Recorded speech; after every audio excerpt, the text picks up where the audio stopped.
Praise the Lord. റോമാലേഖനം 12-ാം അധ്യായത്തിലെ 3 മുതലുള്ള വാക്യങ്ങളാണ് പഠന വിഷയത്തിൽ നമ്മളായിരിക്കുക.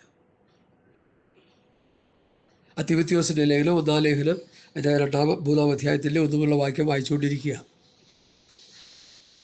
വളരെ ഗൗരവമായി പഠിക്കേണ്ട വിഷയങ്ങളാണിത്. സ്വന്തം കുടുംബത്തെ ഭരിക്കാത്തവൻ സഭയെ എങ്ങനെ പരിപാലിക്കും? സ്വന്തം കുടുംബത്തിലെ സ്വന്തം ഭാര്യ പറയുകയാണ് മണ്ണിനും പെണ്ണിനും വേണ്ടിയാണ് ഇദ്ദേഹം ശുശ്രൂഷ ചെയ്തതെന്ന് പറഞ്ഞാൽ പിന്നെ എന്താ നമുക്കതിന് മറുപടി പറയാനുള്ള വല്ലതും ഉണ്ടോ പറയാൻ? പൗലൂസ് പറഞ്ഞ പോലെ കർത്താവായ യേശുക്രിസ്തുവിനെ ഞാൻ വരച്ച് കാട്ടിയിരിക്കുക. ഗലാത്യർ 3:1. യേശുക്രിസ്തുവിനെ നിങ്ങളുടെ മുൻപിൽ വരച്ച് കാട്ടിയിരിക്കുക. നിങ്ങളെ ശുദ്രം ചെയ്ത് വായിക്കുക. പിശാച് ശുദ്രം ചെയ്ത് വായിക്കിയിട്ടിരിക്കുക. ഇന്നത്തെ ശുശ്രൂഷകന്മാരിൽ നല്ലൊരു ശതമാനത്തെയും ശുദ്രപ്രയോഗം ഏറ്റുകിടക്കുക. ഇവർക്ക് രക്ഷയുണ്ടെന്ന് എനിക്ക് തോന്നുന്നില്ല. ഇവർക്ക് മടങ്ങി വരാൻ പറ്റുമെന്ന് തോന്നുന്നില്ല. കാരണം കോടീശ്വരന്മാരായിപ്പോയി. 60 രാജ്യങ്ങളിൽ ശുശ്രൂഷയുള്ളവർ കോടീശ്വരനല്ലേ? പണച്ചാക്കുകളുടെ പുറത്തല്ലേ കിടക്കുന്നേ? പിന്നെ വാരിക്കോരി കൂട്ടിക്കൊണ്ടിരിക്കുകയല്ലേ? 500 രൂപ കുറഞ്ഞ് ദശാംശം സ്വത്രാഴ്ച ഇടാത്തവരുടെ വരണമെന്ന് പറഞ്ഞതിൻ്റെ അർത്ഥം എന്താ? ഇവരെപ്പോലുള്ള ദ്രവ്യാഗ്രഹികൾ ലോകത്ത് വേറെ ഉണ്ടോ? അപ്പോഴാണ് ഞാൻ പ്രസംഗിച്ചത് 2.5 ഗ്ലാസ് ചൂടുവെള്ളം തന്നാൽ കേരളത്തിൽ എവിടെയും ഒന്ന് പ്രസംഗിക്കാം. Free service. ഉപവാസപ്രാർത്ഥനയോ സഭായോഗത്തിലോ എവിടെ വേണമെങ്കിലും. കാരണം ദ്രവ്യാഗ്രഹികൾക്കൊരു മുന്നറിയിപ്പായിക്കോട്ടെ ആ ദൂത്. ഹൃദയത്തിൻ്റെ വേദനയിൽ നിന്ന് ഞാൻ പറഞ്ഞതാണത്. ഞാനൊരു സാധാരണ സുവിശേഷകനാണ്.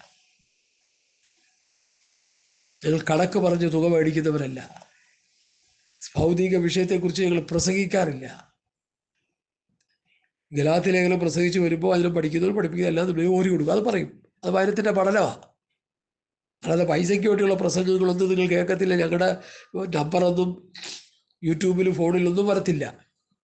പേഴ്സണലായിട്ട് ആരെങ്കിലും അത്യാവശ്യം ചോദിച്ചാൽ കൊടുക്കുമെന്നല്ലാതെ ആശ്രയത്തിനെ കുറിച്ച് തുക നിങ്ങൾക്ക് വേണമെന്നിരിക്കട്ടെ, കർത്താവിൻ്റെ ഹൃദയത്തിൽ ഇടപെടുമെന്ന് പറഞ്ഞാൽ അയച്ചു കൊടുക്കാൻ എന്നാ കുഴപ്പം?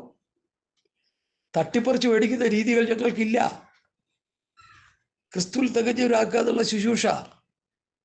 വേലക്കാരൻ കൂലിക്ക് യോഗ്യനെന്നുള്ള വചനം ഞങ്ങളുടെ പുസ്തകത്തിൽ കിടപ്പുണ്ട്. ഇത് പലരുടെ പുസ്തകത്തിൽ ഇല്ലത്.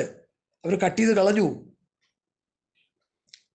ധനസമ്പാദനത്തിന് വേണ്ടി വേദപുസ്തകം കയ്യിലെടുത്തിരിക്കുക. ഇന്നത്തെ സുവിശേഷകന്മാരിൽ നല്ലൊരു പങ്കും എന്നെ കേൾക്കുന്ന നിങ്ങളാരും അങ്ങനെ ആകരുതെന്ന് എൻ്റെ ഹൃദയത്തിൻ്റെ അതിയായ ആഗ്രഹം കൊണ്ട് ഞാൻ പറയുക. സഹോദരങ്ങളെ, ശുദ്ധഹൃദയം, നല്ല മനസാക്ഷി, നിർവ്യാജ വിശ്വാസം ദൈവാനുള്ളാകുന്ന സ്നേഹം കൊണ്ട് പറയുക. ഹല്ലേലൂയ. അപ്പോൾ നിഗളിച്ചിട്ട് പിശാചിൻ്റെ ശിക്ഷാവിധിയിൽ അകപ്പെടാതിരിക്കാൻ പുതിയ ശിഷ്യനുമാകരുത്. പിശാച് ദൂതൻ ലൂസിഫർ നിഗളിച്ച് അത്യുന്നതനോട് ഞാൻ സമനാകും, ഞാൻ പ്രാർത്ഥിച്ചാൽ രോഗം പോകും, ഞാൻ പ്രാർത്ഥിച്ചാൽ ക്യാൻസർ പോകും, ഞാൻ പ്രാർത്ഥിച്ചാൽ വിസ കിട്ടും, ഞാൻ പ്രാർത്ഥിച്ചാൽ അത് കിട്ടും ഇത് കിട്ടും, ഞാനൊരു അപ്പോസ്തലനെന്ന് പറയുമ്പോൾ ഈ കാറ്റഗറിയിൽ പുള്ളി പെട്ട് കഴിഞ്ഞു. ഇനി പെടാനില്ല. അപ്പോൾ എന്തുകൊണ്ട് ഇങ്ങനെയുള്ള കൊച്ചു കൊച്ചു ചെറുപ്പക്കാരായ സുവിശേഷകന്മാർ തെറ്റിപ്പോകുന്നു എന്ന് ചോദിച്ചാൽ എനിക്ക് വേദനയോട് പറയാനൊരു മറുപടിയുണ്ട്. അപ്പോസ്തലന്മാരിൽ നിന്ന് അവർ പഠിക്കുന്നില്ല. അപ്പോസ്തലന്മാരുടെ ഉപദേശം അവർ പഠിക്കുന്നില്ല. അപ്പോസ്തലന്മാർ പഠിപ്പിച്ച ഉപദേശ സഭയിൽ പഠിപ്പിക്കുന്നില്ല. അത് പാസ്റ്ററുടെ കൃത്യവിലോപമാണ്. നിങ്ങളെ റിമൈൻഡ് ചെയ്യും കർത്താവ്. സൂക്ഷിച്ചോ. നിങ്ങൾക്ക് വായിത്തോന്ന് പറയാൻ വചനത്തിൽ വ്യവസ്ഥയില്ല. അവർ അപ്പോസ്തലന്മാരുടെ ഉപദേശം കേട്ടുകൂട്ടായ്മ ചപ്പം തുറക്കി പ്രാർത്ഥന വെച്ചുമ്പോൾ ആര്? പുതിയ നിയമസഭയുടെ ആദ്യത്തെ ഗ്രൂപ്പ്. അതുകൊണ്ട് കർത്താവിൻ്റെ വരവരെയും കർത്താവിൻ്റെ സഭ എന്നാരെങ്കിലും അറിയപ്പെടുന്നെങ്കിൽ അവർ അപ്പോസ്തലന്മാരുടെ ഉപദേശം കേട്ട് കൂട്ടായ്മ ചപ്പം തുറക്കി പ്രാർത്ഥന കഴിച്ച് തന്നെയാകണം. ഒരു വിട്ടുവീഴ്ചയില്ല അതിന്. 66 പുസ്തകങ്ങളും ഞങ്ങൾ വിശ്വസിക്കുന്നു. ദൈവത്തിൻ്റെ ശ്വാസമാണ്. പൗലോസ് തിമോഥെയോസിനോട് പറയുന്നുണ്ട്, രക്ഷയ്ക്ക് ജ്ഞാനിയാക്കുവാൻ മതിയായ തിരുവെഴുത്തുകളെ നീ ബാല്യം മുതലും അഭ്യസിച്ചും പഠിച്ചുമിരിക്കുന്നതിൽ നിലനിൽക്കുക. എല്ലാ തിരുവെഴുത്തും ദൈവവിശ്വാസീയമാണ്. ദൈവത്തിൻ്റെ മനുഷ്യൻ സകല സൽപ്രവൃത്തിയിലും പകർവാപിച്ച് തികഞ്ഞവനാകേണ്ടതിന് ഉപദേശത്തിനും ശാസ്ത്രത്തിനും ഗുണീകരണത്തിനും നീതിയിലെ അഭ്യസനത്തിനും പ്രയോജനമുള്ളതാകുന്നു. സത്യം സത്യം സത്യം. എല്ലാ തിരുവെഴുത്തും ദൈവവിശ്വാസ്യമാണ്. പക്ഷേ തിമോഥെയോസിനോട് പൗലൂസ് പറയുന്നത്, നീയോ ഇന്നവരോട് പ്രാപിച്ചു എന്ന് ഓർക്കുകയും ക്രിസ്തുയേശുവിലുള്ള വിശ്വാസത്താൽ നിന്നെ രക്ഷയ്ക്ക് ജ്ഞാനിയാക്കുവാൻ. എന്ത് രക്ഷ? അന്ത്യകാല രക്ഷ. രക്ഷാപൂർത്തിയിലേക്ക് നടത്തപ്പെടുവാൻ, രക്ഷയ്ക്ക് ജ്ഞാനിയാക്കുവാൻ മതിയായ ഉപദേശങ്ങളെ ബാല്യം മുതൽ അറിയുകയും ചെയ്യുന്നത് കൊണ്ട് നീ പഠിച്ചും നിശ്ചയം പ്രാപിച്ചും ഇരിക്കുന്നതിൽ നിലനിൽക്കുക. നീ ഇന്നവരോട് പഠിച്ചു എന്ന് പറഞ്ഞാൽ അതിൻ്റെ അർത്ഥം കർത്താവിൻ്റെ ദാസനായ പൗലൂസിൽ നിന്ന് പഠിച്ചു എന്ന് തന്നെയാണ് അവിടെ എഴുതിയിരിക്കുന്നത്. സുബോധമുള്ളവർ മനസ്സിലാവും, അല്ലാത്തവർ മനസ്സിലാകത്തില്ല. പൗലൂസിൽ നിന്നാണ് പഠിച്ചത്. പൗലൂസ് പറഞ്ഞു, ഞാൻ കർത്താവിൽ നിന്ന് പ്രാപിക്കുകയും നിങ്ങളെ ഏൽപ്പിച്ചിരിക്കുകയും ചെയ്തെന്നാൽ. നമ്മളിപ്പോൾ കർത്താവിൽ നിന്ന് പ്രാപിച്ച് ഓരോന്ന് പറയാതിരിക്കുക. കർത്താവിൽ നിന്ന് പ്രാപിച്ചതല്ലേ എഴുതി തന്നിരിക്കുക, അതനുസരിക്കുന്നില്ലല്ലോ. പിന്നെ എല്ലാ കർത്താവിൽ നിന്ന് പ്രാപിക്കാനാ? ഇവിടെയാ തെറ്റിപ്പോയത്. ഞങ്ങൾ ദൈവത്തിൽ നിന്നുള്ളവരാകുന്നു, ദൈവത്തിൽ നിന്നുള്ളവർ ഞങ്ങളുടെ വാക്ക് കേൾക്കുന്നു, ദൈവത്തിൽ നിന്നല്ലാത്തവർ ഞങ്ങളുടെ വാക്ക് കേൾക്കുന്നില്ല. 4:4 ദൈവത്തിൽ നിന്നുള്ളവൻ അപ്പോസ്തലന്മാരുടെ ഉപദേശം കേൾക്കും, ദൈവത്തിൽ നിന്നല്ലാത്തവർ കേൾക്കത്തില്ല. സത്യത്തിൻ്റെ ആത്മാവ് ഏതെന്നും വഞ്ചനയുടെ ആത്മാവ് ഇതിലാണെന്നറിയാം. സമയമില്ലാത്തതുകൊണ്ട് ഞാൻ പെട്ടെന്ന് മുമ്പോട്ട് പോവാം. അപ്പം ഇവിടെ പൗലൂസ് തിമോഥെയോസിനോട് പറയുന്ന ആ വേദഭാഗങ്ങൾ പ്രത്യേകം ശ്രദ്ധിക്കണം. എന്നെ കേൾക്കുന്ന ബഹുമാനപ്പെട്ട പാസ്റ്റർമാര് 1 തിമോഥെയോസ്, 2 തിമോഥെയോസ്, തീത്തോസ്, ഫിലമോന്റെ ലേഖനങ്ങൾ വായിച്ചു പഠിച്ചിട്ട് നിങ്ങൾ പ്രസംഗിച്ചാൽ മതി. അത് പഠിച്ചിട്ട് പൗലൂസ് ശുശ്രൂഷന്മാർക്ക് തരുന്ന ആ നിർദ്ദേശങ്ങൾ അനുസരിച്ച് നമ്മൾ പ്രസംഗിച്ചാൽ മതി. ഇല്ലെങ്കിൽ പ്രസംഗം കൊണ്ട് ദോഷമേ ഉണ്ടാവുള്ളൂ. ദൈവസഭയെ പഠിപ്പിച്ചത് നമ്മൾ ആരുമല്ല, അപ്പോസ്തലന്മാരാ. അതിൽ അഗ്രഗണ്യൻ പൗലൂസാ. എന്നോട് നിങ്ങളോട് ദൈവം സംസാരിച്ചിട്ടില്ല, സംസാരിക്കാൻ പറഞ്ഞു. അത് അവരോട് പറഞ്ഞു, അവർ നമ്മളോട് പറഞ്ഞു വെച്ചിരിക്കുക. ഇത് പുസ്തകത്തിൽ എഴുതി തന്നിരിക്കുക, ലിഖിതമായി കൈ തന്നിരിക്കുക. ഒരു കാലഘട്ടത്തിൽ കർത്താവിനോട് സംസാരിച്ചു, വേദപുസ്തകം കൈ വെച്ചുകൊണ്ട് ദുരുപദേശം പറഞ്ഞുകൊണ്ടിരിക്കുകയാണ് മാസ്റ്റർമാർ. ശരിയല്ലേ? സത്യവേദപുസ്തകം ദൈവം കൽപ്പിച്ചതും ദൈവം പ്രമാണിക്കാനും തന്നതുമായ വചനവ്യവസ്ഥകൾ കൈ വെച്ചിട്ട് വായിത്തോന്നത് പറഞ്ഞുകൊണ്ടിരിക്കുന്ന ആരെങ്കിലും എന്നെ കേൾക്കുന്നുണ്ടെങ്കിൽ ഈ ദിവസങ്ങളിൽ മാനസാന്തരപ്പെട്ട് മടങ്ങി വരിക. പത്യവചനം പ്രസംഗിക്കുക, പത്യോപദേശം പ്രസംഗിക്കുക, അപ്പോസ്തലരുടെ ഉപദേശം പ്രസംഗിക്കുക.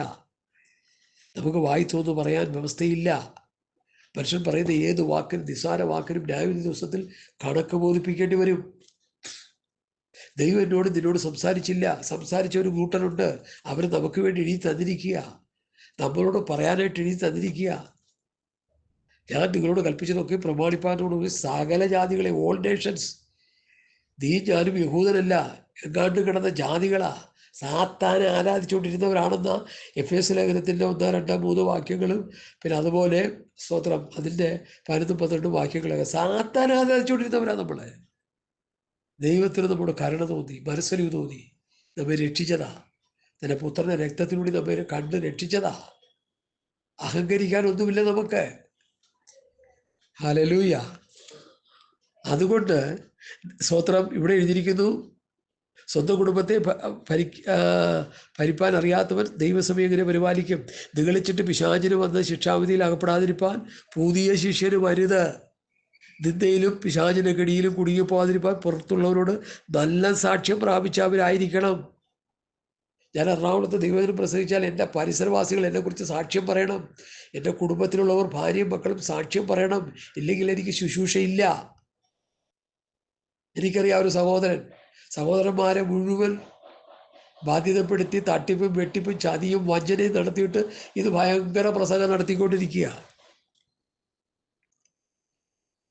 നമുക്കൊരുമിച്ച് നിൽക്കാൻ പറ്റത്തില്ല. കാരണം ഒത്തിരി ക്രമീകരണം പ്രാപിക്കാനുണ്ട്.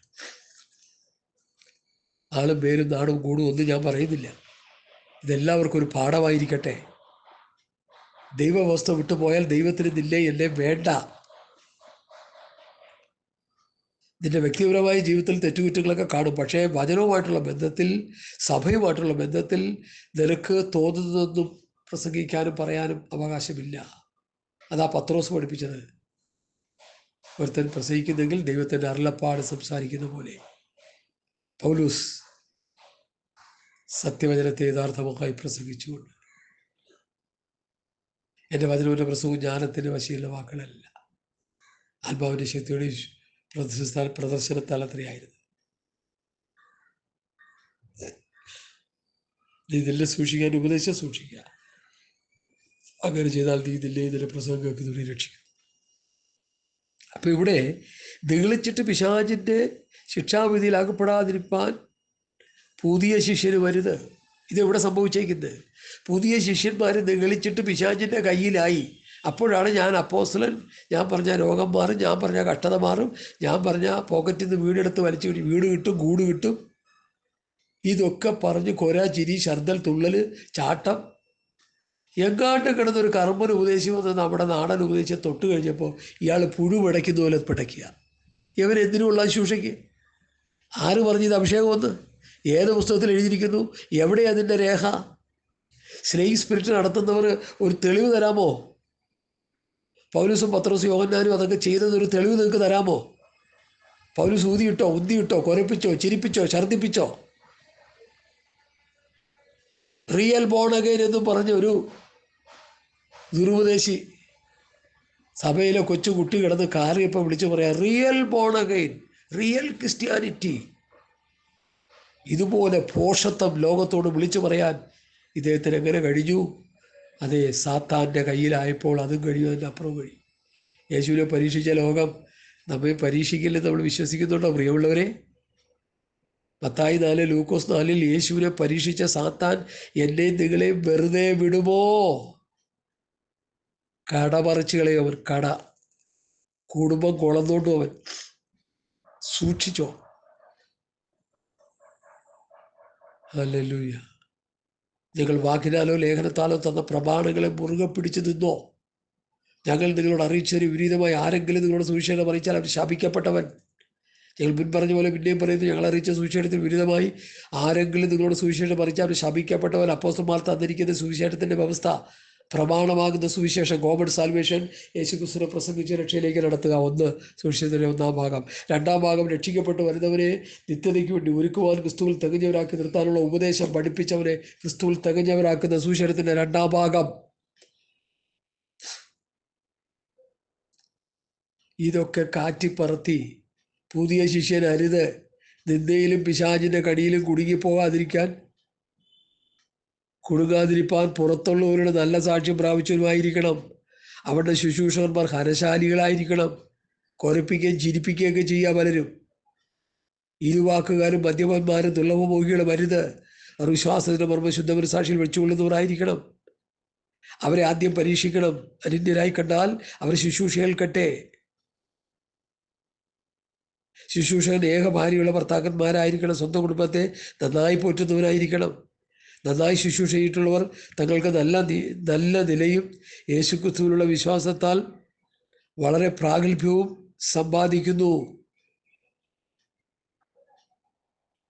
ജീവനുള്ള ദൈവത്തിൻ്റെ സഭയാകുന്ന ദേവാലയത്തിൽ നടക്കേണ്ടത് എങ്ങനെ നീ എന്ന് അറിയേണ്ടതിന് ഇതെഴുതുന്നു. ഹല്ലേലൂയ. തീത്തോസിൻ്റെ ലേഖനത്തിലും ശുശ്രൂഷന്മാരെ കുറിച്ച് പറയുന്നൊരു ഭാഗമാണ്. എന്നാലും ഇത് വായിച്ച സ്ഥിതിക്ക് അതുകൂടി ഒന്ന് വായിച്ചു പോകാനായിട്ട് ഹൃദയത്തിലൊരു പ്രേരണയുണ്ട്. അതുകൂടി വായിച്ചേക്കാം. ദൈവമക്കൾ ശ്രദ്ധിച്ചു കേട്ടോടെ. തീത്തോസിൻ്റെ ലേഖനത്തിൽ ശുശ്രൂഷന്മാരെ കുറിച്ച് പറയുന്നുണ്ട്, ശക്തമായി പറയുന്നുണ്ട്. ഹല്ലേലൂയ. സ്തോത്രം. 6-ാം വാക്യം, തീത്തോസിൻ്റെ 1-ാം ലേഖനം, തീത്തോസിൻ്റെ ലേഖനം 1-ാം അധ്യായം 6-ാം വാക്യം മുതൽ. മൂപ്പൻ കുറ്റമില്ലാത്തവനും ഏകഭാര്യയുള്ളവനും ദുർനടപ്പിൻ്റെ ശ്രുതിയോ അനുസരണക്കേടോ ഇല്ലാത്ത വിശ്വാസികളും മക്കളുള്ളവനായിരിക്കണം. ഹേമ കമ്മീഷനെ വെച്ച് ഇന്നത്തെ ആത്മീയ ഗോളത്തിലെ ശുശ്രൂഷന്മാർക്കെതിരെ സമഗ്രമായൊരു അന്വേഷണം നടത്തിയാൽ ഇന്നത്തെ ശുശ്രൂഷകന്മാരെല്ലാം വിക്കറ്റ് സാത്താൻ കൊണ്ടുപോയതായിട്ട് കാണാൻ കഴിയും. പോരെ? ഇതിൽ കൂടുതൽ പറയണോ ഞാൻ? മൂപ്പൻ കുറ്റമില്ലാത്തവനും ഭാര്യയുള്ളവനും ദുർനടപ്പിൻ്റെ ശ്രുതിയോ അനുസരണക്കേടോ ഇല്ലാത്തവനായിരിക്കണം. അധ്യക്ഷൻ ദൈവത്തിൻ്റെ ഗ്രഹവിചാരകൻ ആയിരിക്കണം. അനിന്യനും ഗ്രഹവിചാരകനാകിയാൽ അനിന്യനായിരിക്കണം.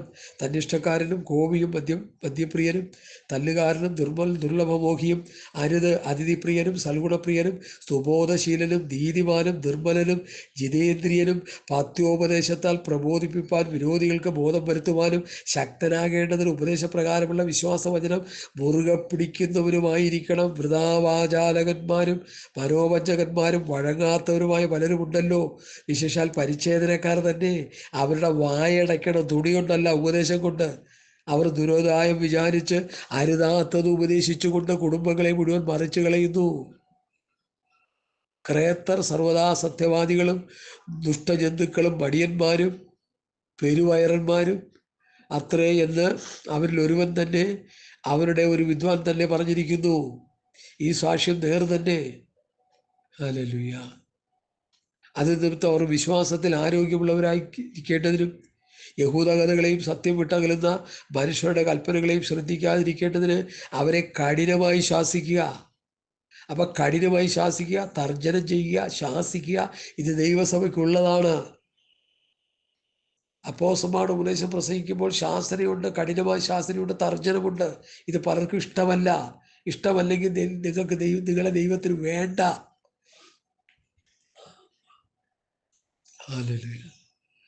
ശുദ്ധിയുള്ളവർക്കെല്ലാം ശുദ്ധം തന്നെ, എന്നാൽ മലിനന്മാർക്കും അവിശ്വാസികൾക്കും ഒന്നും ശുദ്ധമല്ല. അവരുടെ ചിത്തവും മനസാക്ഷിയും മലിനമായി തീർന്നിരിക്കുന്നു. അവർ ദൈവത്തെ അറിയുന്നു എന്ന് പറയുന്നെങ്കിലും പ്രവൃത്തികളാൽ അവരെ നിഷേധിക്കുന്നു. അവർ അറയ്ക്കത്തക്കവരും അനുസരണം കെട്ടവരും യാതൊരു നല്ല കാര്യത്തിനും കൊള്ളരുത്തരുമാകുന്നു. ഇത് പറഞ്ഞിട്ട് പൗലൂസ് പറയുന്ന ഒരു ഭാഗം ശ്രദ്ധിക്കുക. തീത്തോസിന്റെ ലേഖനം 2-1 നീയോ പത്യോപദേശത്തിന് ചേരുന്നതിന് പ്രസ്താവിക്കും. ശുശ്രൂഷകന്മാരുടെ ക്വാളിറ്റി, അവർക്ക് വേണ്ട യോഗ്യതയാണ് ഞാൻ വായിച്ചു കേൾപ്പിച്ചത്.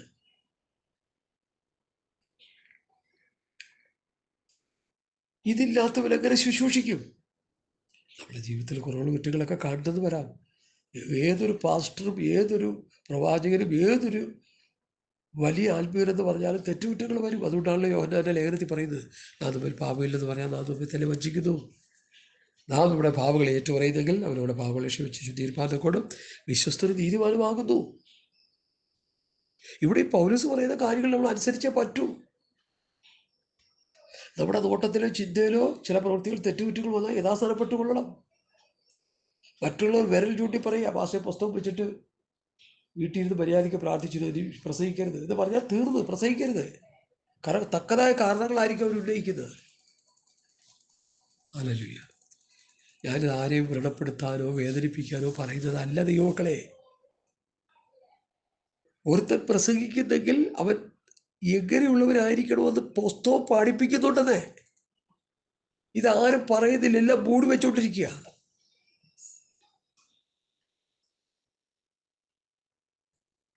ഒരു പാസ്റ്റർ, കുറെ പാസ്റ്റർമാരിരിക്കുന്ന സ്ഥലത്ത് ഇത് പറഞ്ഞു കഴിഞ്ഞാലുണ്ടല്ലോ, ഈ പാസ്റ്റർ വണ്ടിക്കാശ് കിട്ടത്തില്ല. 10 രൂപയുടെ ടിക്കറ്റ് ട്രെയിൻ കയറി പോകണം, ട്രെയിനിൽ കയറി പോകണം, എല്ലാം കുഴപ്പമില്ല. നിങ്ങളൊക്കെ അങ്ങനെ പോകുന്നവരാണല്ലോ. ഹല്ലേലൂയ. കഷ്ടപ്പാടും ബുദ്ധിമുട്ടും പ്രയാസങ്ങളും ദാരിദ്ര്യങ്ങളും കൊടിയ പീഡനങ്ങളും അനുഭവിച്ച പിതാക്കന്മാരുടെ മക്കളും അവരുടെ കൊച്ചുമക്കളും ഇത് ശുശ്രൂഷ ചെയ്യുന്നു. കോടീശ്വരന്മാരായി. കാശിന് കൊള്ളൂലാത്ത ശുശ്രൂഷ. മനുഷ്യനെ നരകത്തിൽ റിക്രൂട്ട് ചെയ്തെടുത്തോണ്ട് പോകുന്ന രീതിയാണ് ശുശ്രൂഷ. പല സഭകളും നരകത്തിലേക്ക് റിക്രൂട്ട് ചെയ്തുകൊണ്ട് പോകാന്നൊക്കെ പണ്ട് ഭാഷമാർ പ്രസംഗിക്കുമായിരുന്നു. ഞാനത് അങ്ങനെ തന്നെ പറയുക.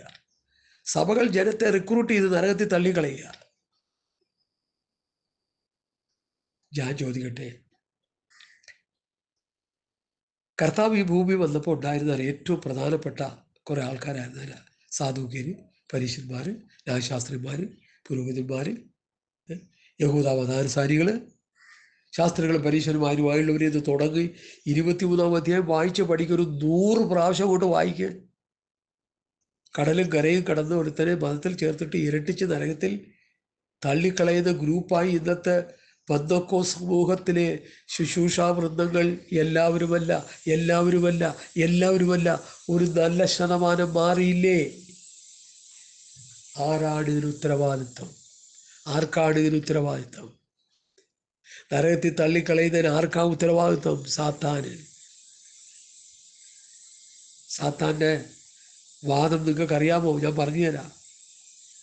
ഞാൻ പിതാക്കന്മാരിൽ പഠിച്ചുകൊണ്ടാണ് പറയുന്നത്. എന്നെ സൃഷ്ടിച്ച ഏതൻ തോട്ടത്തിലാണല്ലോ നീ മനുഷ്യനെ സൃഷ്ടിച്ചത്.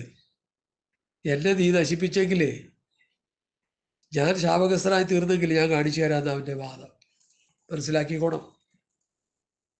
സാത്താൻ്റെ ഒരു വാദം അതാ.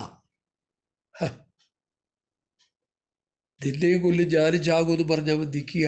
എന്തൊക്കെ സമൂഹമേ, ശുശ്രൂഷാ വൃന്ദങ്ങളെ, നിങ്ങളിത് മുഖവിലേക്ക് എടുത്തോടെ. ഒരു കുഞ്ഞുപദേശി ഇരുന്ന് വിളിച്ചു പറയുക, നിന്നെയും കൊല്ലും ഞാനും ചാവുമെന്ന് പറഞ്ഞ് സാത്താൻ വാദിച്ചുകൊണ്ടിരിക്കുക.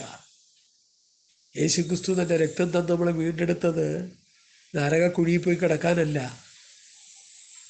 യേശുക്രിസ്തുവിനോടൊപ്പം 1000 ആണ്ട് വാഴ്ച പങ്കിടാൻ, പുതിയ ആകാശം പുതിയ ഭൂമിയിലും നിത്യതയിൽ സ്വർഗീയ പിതാവിനോടൊപ്പം നമുക്കായിരിക്കാനാ.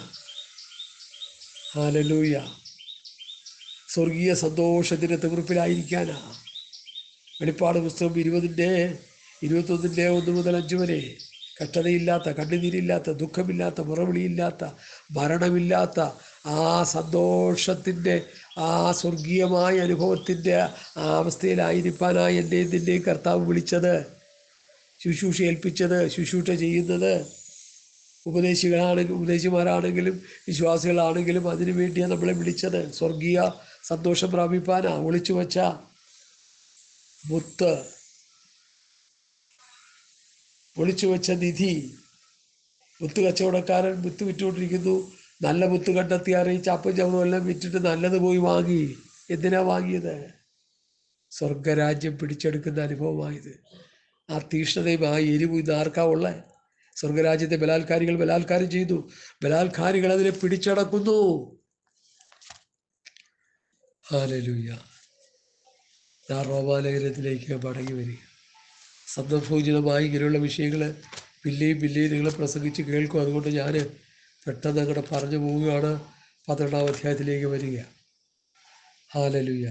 ഭാവിക്കേണ്ടതിന് മീതെ ഭവിച്ചുയരാതെ അവനവന് വിശ്വാസത്തിൻ്റെ അളവ് പങ്കിട്ടതുപോലെ സുബോധമാകുമ്പോഴും ഭാവിക്കണമെന്ന് ഞാൻ എനിക്ക് ലഭിച്ച കൃപയാൽ നിങ്ങളോട് ഓരോരുത്തരോടും പറയുന്നു. ഒരുത്തൽ ഇനി അടുത്ത വാക്യം 4-ാമത്തിലേക്ക് വരും. ഒരു ശരീരത്തിൽ നമുക്ക് പല അവയവങ്ങളുണ്ടല്ലോ, എല്ലാ അവയവങ്ങൾക്കും പ്രവൃത്തി ഒന്നല്ലതാനും. അതുപോലെ പലരായ നാം ക്രിസ്തുവിൽ ഒരു ശരീരവും എല്ലാവരും തമ്മിൽ അവയവങ്ങളുമാകുന്നു. വിശ്വാസികളും ശുശ്രൂഷകന്മാരും എല്ലാവരും ക്രിസ്തുവിൻ്റെ ശരീരത്തിൻ്റെ അവയവമാണ്. ഏത് അവയവമാണെന്ന് തിരിച്ചറിഞ്ഞ് ആ അവയവത്തിൻ്റെ പ്രവൃത്തി ചെയ്യണമെന്നാണ് ഇവിടെ പൗലോസ് പഠിപ്പിക്കുന്നത്. ഹല്ലേലൂയ. സ്തോത്രം. ഏത് അവയവമാണ് ക്രിസ്തുവിൻ്റെ ശരീരത്തിൻ്റെ ഏത് അവയവമാണെന്ന് നാം തിരിച്ചറിയണം. നമ്മുടെ അവയവം തല ക്രിസ്തു. ആ തലയായ ക്രിസ്തുവിൽ നിന്ന് ഉപദേശം സ്വീകരിച്ച് അനുസരിക്കുന്നവരായി തീരണമെന്നാണ് പുസ്തകം. അത് കൊലോസ്യ ലേഖനത്തിൽ അതിന് ഗഹനമായ പഠനം നമുക്ക് കാണാൻ കഴിയും. ഞാനതൊന്ന് വായിക്കാനായിട്ട് കർത്താവിൽ ശരണപ്പെടുന്നു. എല്ലാ വാഴ്ചയ്ക്കും അധികാരത്തിനും തലയായ അവരിൽ നിങ്ങൾ പരിപൂർണരായിരിക്കുന്നു. ഗലാത്യർ 2:10. അവരിൽ നിങ്ങൾക്ക് ക്രിസ്തുവിൻ്റെ പരിച്ഛേദനയാൽ ജഡശരീരം ഉരിഞ്ഞു കളഞ്ഞതിനാൽ തന്നെ കൈകൊണ്ടല്ലാത്ത പരിച്ഛേദന ലഭിച്ചു. അപ്പോൾ നമ്മൾക്ക് ആത്മീയ പരിച്ഛേദന ലഭിച്ചു എന്ന് പറയുക. എല്ലാം വായിക്കാൻ സമയമില്ല. 17-ാം വാക്യത്തിൽ 18-ാം വാക്യം.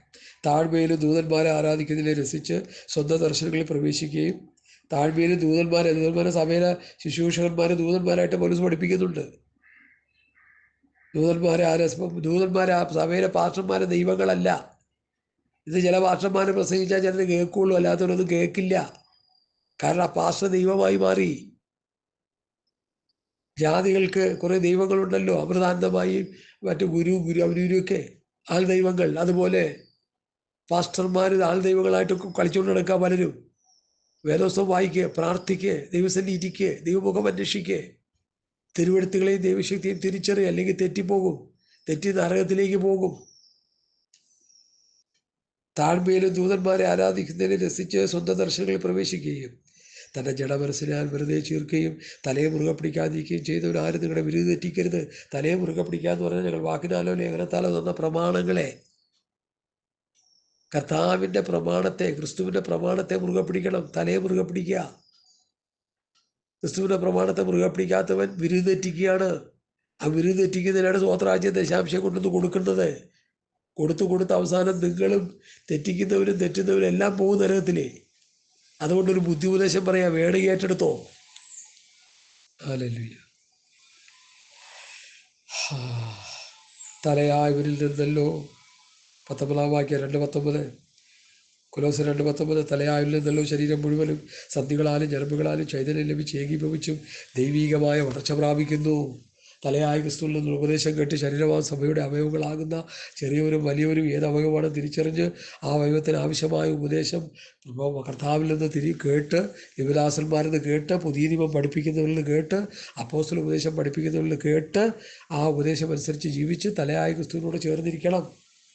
തലയായ ക്രിസ്തുവിനോട് ചേർന്നിരിക്കുന്ന അവയവങ്ങളായി നമ്മൾ തീരണം. ഒരു തലയും ശരീരവും തമ്മിൽ ബന്ധമില്ലേ? ഇടമുറിയാത്ത ബന്ധമല്ലേ? ശരീരത്തോട് ചേർന്നിരിക്കുന്ന ഭാഗമല്ലേ തല? ഇതെന്താ മനസ്സിലാക്കാത്തത്?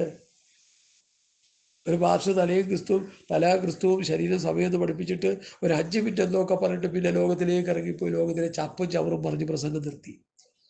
ഞാൻ അദ്ദേഹത്തിന് ഒരു കമൻ്റ് ഇട്ടപ്പോൾ ഈ വാക്യം എഴുതി വെച്ച് ഈ വാക്യം പ്രസംഗിക്കാൻ പറഞ്ഞു.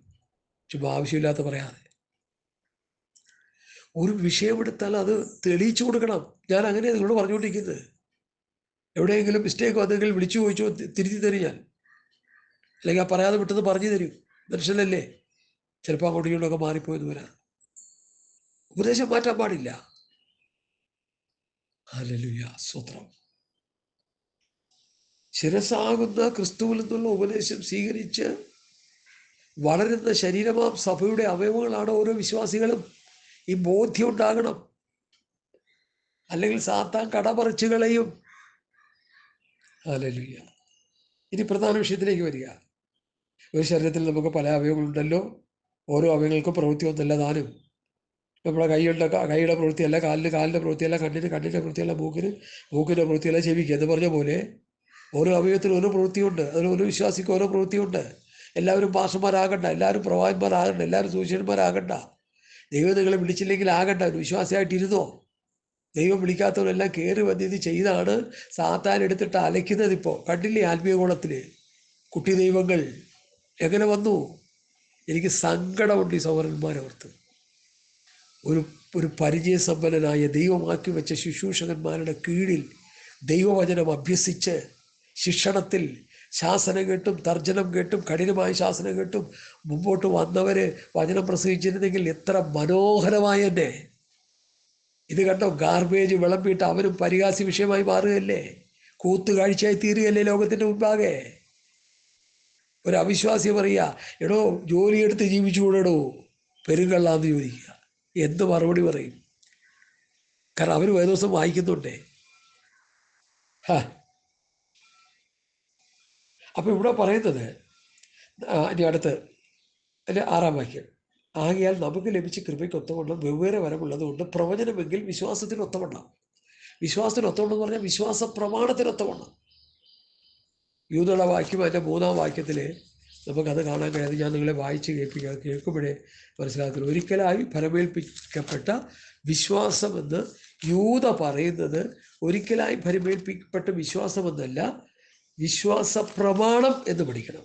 പ്രിയമുള്ളവരെ, നമുക്ക് പൊതുവിലുള്ള രക്ഷയെക്കുറിച്ച് നിങ്ങൾക്ക് എഴുതുവാൻ സകല പ്രയത്നവും ചെയ്യുകയിൽ വിശുദ്ധന്മാർക്ക് ഒരിക്കലായി ഫലമേൽപ്പിച്ചിരിക്കുന്ന വിശ്വാസത്തിന് വേണ്ടി പോരാടുക. അതിൻ്റെ അർത്ഥം വിശ്വാസ പ്രമാണത്തിന് വേണ്ടി പോരാടണം. പോരാടേണ്ടതിന് പ്രബോധിപ്പിച്ചെഴുതുവാൻ എനിക്ക് തോന്നി, എനിക്ക് ആവശ്യമെന്ന് എനിക്ക് തോന്നി. ആത്മാവ് തന്നെ നിയോഗിച്ചതാണ്. അപ്പം ഇവിടെ പറയുന്നത് വിശ്വാസമെങ്കിൽ, ശുശ്രൂഷയെങ്കിൽ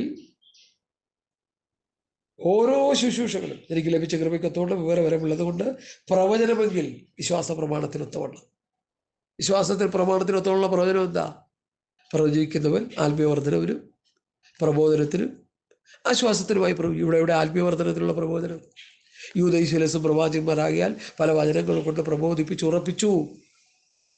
പ്രവൃത്തി 15:32. അപ്പോൾ പ്രവചനമെങ്കിൽ വിശ്വാസത്തിനൊത്തവണ്ണം, വിശ്വാസ പ്രമാണത്തിനൊത്തവണ്ണം, ഈ അപ്പോസ്തല ഉപദേശത്തിന്റെ വ്യവസ്ഥയ്ക്കൊത്തവണ്ണമുള്ള പ്രവചനം. വായി തോന്നുന്ന പ്രവചിക്കുകയല്ല, മോനെ മോളെ എന്ന് വിളിയല്ല. മോനെ മോളെ നരകത്തിൽ കുഴി കിടന്ന ധനവാനെ ദൈവം വിളിച്ചതാ, മകനെ മകനെ. വല്ല ഗുണമുണ്ടോ? ചൂട് കുറഞ്ഞോ? കുടിക്കാൻ വെള്ളം കിട്ടിയോ? സഹോദരന്മാരെ സുവിശേഷം പറയാൻ ആളെ പറഞ്ഞു വിട്ടോ? ഒന്നുമില്ലല്ലോ. എന്താ ഇത് പഠിക്കാത്തെ? മോനെ വിളിയൊക്കെ നിർത്തിക്കോ, വചനം എടുത്ത് പ്രസംഗിച്ചോ. ഹല്ലേലൂയ. പ്രവചനമെങ്കിൽ വിശ്വാസ പ്രമാണത്തിനൊത്തവണ്ണം, ശുശ്രൂഷയെങ്കിൽ വിശ്വാസ പ്രമാണത്തിനൊത്തവണ്ണം, പ്രബോധിപ്പിക്കുന്നവരെങ്കിൽ വിശ്വാസ പ്രമാണത്തിനൊത്തവണ്ണം. ഇല്ലേ? പ്രബോധനം വിശ്വാസ പ്രമാണത്തിനൊത്തവണ്ണം, ദാനം ചെയ്യുക, ഭരിക്കുക, എല്ലാം വിശ്വാസ പ്രമാണത്തിനൊത്തവണ്ണമായിരിക്കണം. 7-8 വാക്യങ്ങൾ അതാ, 6, 7, 8 വാക്യം അതാ പഠിപ്പിക്കുന്നത്. എന്ത് ശുശ്രൂഷ ചെയ്താലും, ദാനം കൊടുക്കുന്നെങ്കിൽ എല്ലാം വിശ്വാസ പ്രമാണത്തിനൊത്തവണ്ണം. ഒരുവരെ സ്നേഹിക്കുന്നെങ്കിൽ വിശ്വാസ പ്രമാണത്തിനൊത്തവണ്ണം. ഒരു ആത്മീയ കൂട്ടുകാരനായ ഒരു സഹോദരനെ ചേർത്ത് കൊള്ളുന്നെങ്കിൽ വിശ്വാസ പ്രമാണത്തിനൊത്തവണ്ണം. വിശ്വാസ പ്രമാണത്തിൽ ജീവിക്കാത്തവരെ ചേർക്കരുത്, കളഞ്ഞേക്കണം. ഞങ്ങളോട് പ്രാപിച്ച പ്രമാണം വിട്ട് ക്രമം കെട്ട് നടക്കുന്നവരെ കളഞ്ഞേക്കണം. ക്രമം കെട്ടവരെ ചേർത്ത് പിടിക്കുന്നതല്ല ദൈവസഭ, ക്രമം കെട്ടവരെ പുറത്താക്കുന്നതാണ് ദൈവസഭ. കാശുള്ളവരാകുമ്പോൾ പുറത്താക്കാൻ പറ്റില്ല, ദശാംശം കുറഞ്ഞു പോകും, സ്തോത്രാഴ്ച കുറഞ്ഞു പോകും. കൂട്ടിക്കൊണ്ട് പൊക്കോ. അടപടലം നരകത്തിലേക്ക് പോകാൻ 2 കൂട്ടർക്കും. കരുണ ചെയ്ത ഉത്സാഹത്തോടാകട്ടെ. 8 വരെയുള്ള വാക്യങ്ങളാണ് ഞാൻ പ്രസംഗിച്ചത്. എല്ലാം പ്രസംഗിക്കാനുള്ള സമയമില്ല. ഒരു ക്ലിപ്പ് 30 മിനിറ്റ് 31 മിനിറ്റൊക്കെ പറ്റുള്ളൂ, കൂടുതലായാൽ പറ്റത്തില്ല. അപ്പോൾ 9 മുതലുള്ള വാക്യങ്ങൾ പിന്നീടുള്ള നിങ്ങൾക്ക് ആഡ് ചെയ്ത് കിട്ടിക്കോളും, നിങ്ങളുടെ മൊബൈൽ കിട്ടിക്കോളും. ഈ വചനങ്ങൾ എനിക്ക് നിങ്ങൾക്കും അനുഗ്രഹമായി തീരട്ടെ. വളരെ ഗൗരവത്തോടെ ഞാൻ പ്രസംഗിച്ചിരിക്കുന്ന വിഷയങ്ങളാണിത്. എനിക്ക് ഒരു മനുഷ്യനോടും ഒരു സംഘടനയോടും ഒരു വ്യക്തികളോടും പിണക്കില്ല. ദൈവവചനത്തിൻ്റെ പ്രമാണം തെറ്റിക്കുമ്പോൾ അവരോട് ഞാൻ ന്യായമായിട്ട് സംസാരിക്കുന്നതാണ്.